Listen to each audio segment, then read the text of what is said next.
बिहार सरकार हमेशा युवाओं के लिए कोई ना कोई बड़ा डिसीजन लेती है और एक डिसीजन स्टूडेंट क्रेडिट कार्ड को लेकर भी उन्होंने लिया था कि बिहार सरकार ने कहा था कि स्टूडेंट क्रेडिट कार्ड में जितना भी ब्याज होगा वो सब माफ कर दिया जाएगा।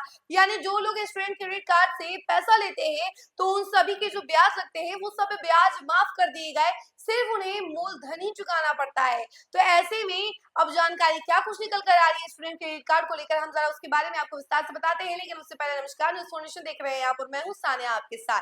तो देखिए, बिहार सरकार युवाओं के लिए कई सारी योजनाएं लेकर आती है और योजनाओं की बौछार भी अक्सर होते रहती है युवाओं के लिए, कभी रोजगार का, कभी शिक्षा, तो कभी कुछ। तो ऐसे में स्टूडेंट क्रेडिट कार्ड भी एक योजना ही है जिसके तहत जो है कई सारे युवाओं को लाभ मिल रहा है। स्टूडेंट क्रेडिट कार्ड के तहत कई सारे युवा जो है अपनी पढ़ाई के लिए पैसे लेते हैं और वो पैसे पर वो अपनी पढ़ाई पूरी करते हैं और पढ़ाई पूरी करने के बाद 1 साल के बाद जब वो नौकरी पकड़ लेते हैं तो उनके बाद जो है उन्हें मूलधन चुकाना होता है। पहले ब्याज भी देना पड़ता था, लेकिन बिहार सरकार ने इस ब्याज को भी माफ कर दिया। अब सिर्फ स्टूडेंट्स को वो मूलधन ही चुकाना होता है। लेकिन कई सारे स्टूडेंट्स ऐसे भी हैं बिहार में जो मूलधन चुकाने से भी कतरा रहे हैं। इसको लेकर जानकारी और क्या कुछ निकल कर सामने आ रही है, हम जरा आपको विस्तार से बताते हैं। बिहार में स्टूडेंट क्रेडिट कार्ड योजना के तहत पढ़ाई करने वाले लाखों युवाओं को सरकार ने बड़ी राहत देते हुए ब्याज माफ कर दिया है। लेकिन इसके बावजूद हजारों युवा पढ़ाई पूरी होने के बाद भी सरकार का मूलधन लौटाने से कतरा रहे हैं।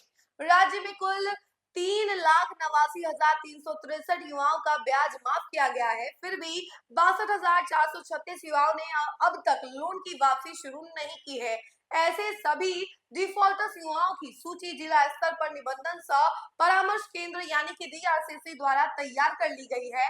जनवरी के अंत तक राज्य के सभी 38 जिलों में इन युवाओं के खिलाफ सर्टिफिकेट केस दर्ज किए जाने की तैयारी है। राजधानी पटना की बात करें तो यहाँ हालात और भी ज्यादा चिंताजनक है। पटना जिले में 6,938 युवाओं ने अब तक लोन की राशि लौटाना शुरू नहीं किया है।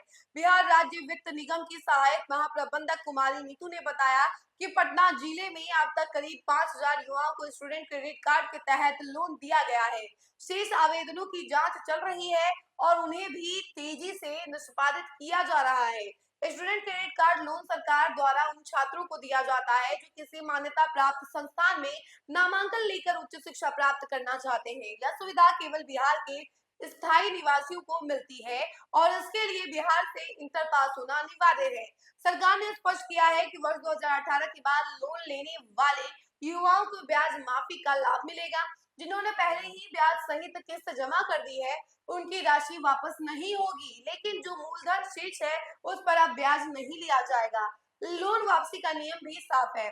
पढ़ाई पूरी होने के 1 साल बाद से लोन चुकाना अनिवार्य है। 4 लाख रुपए तक का लोन लेने वालों को 10 साल और इससे कम राशि लेने वालों को 7 साल में मूलधन चुकाना होगा। स्टूडेंट क्रेडिट कार्ड के लिए ऑनलाइन आवेदन करना होता है। दस्तावेजों के भौतिक सत्यापन के बाद शिक्षा विभाग और बैंक द्वारा लोन स्वीकृत कर कार्ड जारी किया जाता है। आवश्यक दस्तावेजों में छात्र और माता पिता का आधार, पैन कार्ड, 10वीं 12वीं का प्रमाण पत्र और इसके अलावा निवास प्रमाण पत्र, बैंक पासबुक और कॉलेज का फीस स्ट्रक्चर शामिल है। तो देखा आपने कि किस तरीके से बिहार सरकार जो है युवाओं के लिए कई सारी योजना लेकर आती है और इसी के तहत स्टूडेंट क्रेडिट कार्ड भी एक योजना है जिसके तहत जितने भी ब्याज होते हैं स्टूडेंट क्रेडिट कार्ड पर वो सब ब्याज माफ कर दिया गया। लेकिन फिर भी कई सारे स्टूडेंट्स ऐसे हैं जो बिहार सरकार को उसका मूलधन ही नहीं लौटा रही है, यानी पैसे तो ले रही है बिहार सरकार से, लेकिन जो मेन पैसा उन्होंने लिया है वो मेन पैसा भी नहीं लौटा रही है, जिसको लेकर अब बिहार सरकार हो सकता है कि कोई बड़ा डिसीजन ले। लेकिन अब तक फिलहाल कोई डिसीजन नहीं लिया गया है। इस खबर फिलहाल के लिए इतना ही। ऐसी तमाम अपडेट के लिए जुड़े रहे हमसे और देखते रहे न्यूज़ फाउंडेशन। धन्यवाद।